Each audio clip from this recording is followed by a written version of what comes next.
This partial death will happen to you if you're eating wrong types of food. Going to bed with a full stomach is just a complete no if you're interested in living well. If you do Upa Yoga or Angamardana systems of yoga, fitness is assured.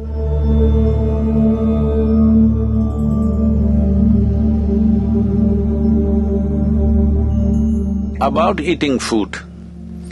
In India, there has been and still is to some extent, but unfortunately, our modern schooling is wiping it out completely. But there is a whole knowledge about at which time of the day, what will go best into your system, in which season what will best integrate into your system. Like this, there's a whole elaborate cultural aspect.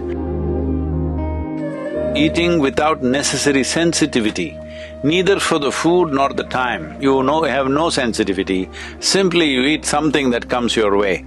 There is a big price to this, attached to this, there's no question. Above all, it is not just about ill health. You lost your vitality, you lost your sensitivity, that's a huge loss, it's like a partial death. You're not able to feel and experience things as sensitively as you did when you were a child or somewhere further up. That means you're half dead. So this partial death will happen to you if you're eating wrong types of food. If you just become little conscious, simply the quantum of food that you're eating will simply drop like that. Because you don't need so much food. The more food that you've put into this, the more it has to process to get the same amount of energy, it is taking a toll on the body. Let's look at it this way. 1960s, you had those big Fords and Chevys, massive ones like battleships, all right? How much gas they were drinking, and today the modern sleek machines, how much they're drinking? Well, now you're going into electric cars, nothing, no sound, no exhaust, no nothing, it's going smooth. So essentially, even with the machines we create, we are looking at fuel efficiency. This also we must look at it, because in this one, fuel efficiency or excessive consumption of fuel is not only bad for the economy, for your own personal economy, it is also super bad for the machine, because excessive amount of food it has to handle to get little bits of energy. And especially I see this practice is very prevalent in this part of the world. People eat at 7, 8 o'clock or 10 o'clock, parties and all, they're eating late in the night and then just go to bed. Going to bed with a full stomach is just a complete no if you're interested in living well.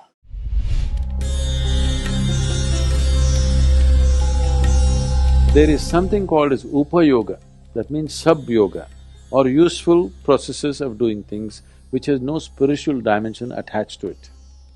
If you do Upa Yoga or Angamardana systems of yoga, fitness is assured, you will not need any equipment, all you need is 6x6 floor. And you will be super fit and you can build your muscle, everything. Only thing is, you won't become like this. A whole lot of people have become like this, they think they're fit, I think they're in a straitjacket.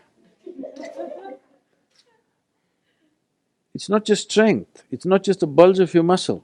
The flexibility of your body is as important for proper functioning of the system.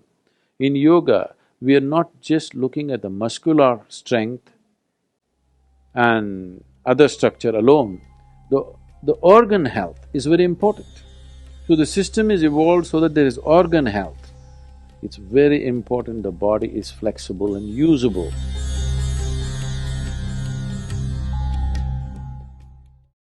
Fitness and well-being does not mean walking on a treadmill, having bulging muscles like that, no.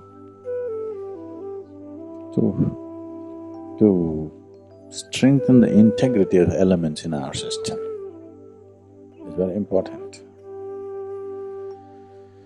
So is there some way to do it? Yes, there are specific methods with which we can do. One simple way right now is work with the earth and water and plants and stay outdoors. That itself will do something. But in yoga there are specific methods. In fact, most of the yoga is just that, bhuta shuddhi, to cleanse the elements. So, without bringing a certain integrity to the composition of elements in the system, however strong you may think you are, in terms of life, you are not strong. You may be having muscular strength, that will not sustain you through certain aspects of life. You will see, not always, but you will see somebody who is seems to be very muscular and very strong physically, just one little ailment, poof, they'll go down like 2 days of fever, they will just go flat down. Somebody else who doesn't seem to be all that strong, who looks scrawny, you see, he can take any amount of beating. This depends on the elemental integrity within the system. How well integrated are your elements accordingly? And the elemental integrity also determines in how many ways you can use the body. If you don't have elemental integrity, and if you use your body beyond certain limitations, when I say limitations, I'm not talking about physical limitations. If you use your body in other ways other than being physical, it will just crack up. And that's why the yoga sadhana starts with bhuta shuddhi. All aspects of yoga are essentially bhuta shuddhi being manifested in so many different ways.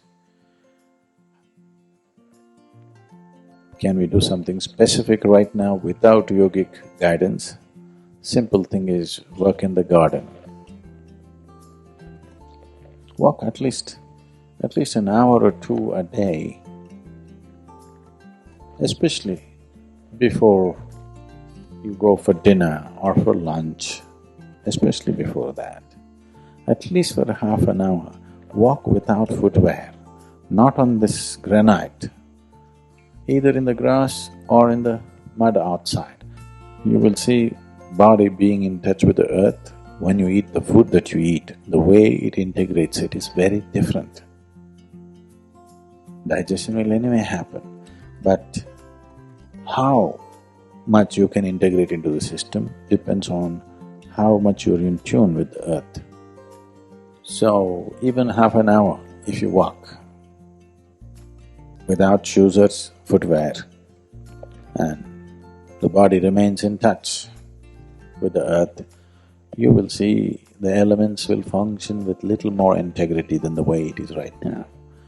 So, a certain amount of being in the outdoor, being with the sun, being with the wind, being with the rain, being with the earth is very important because that is what you are. You are a product of that, you are a manifestation of that.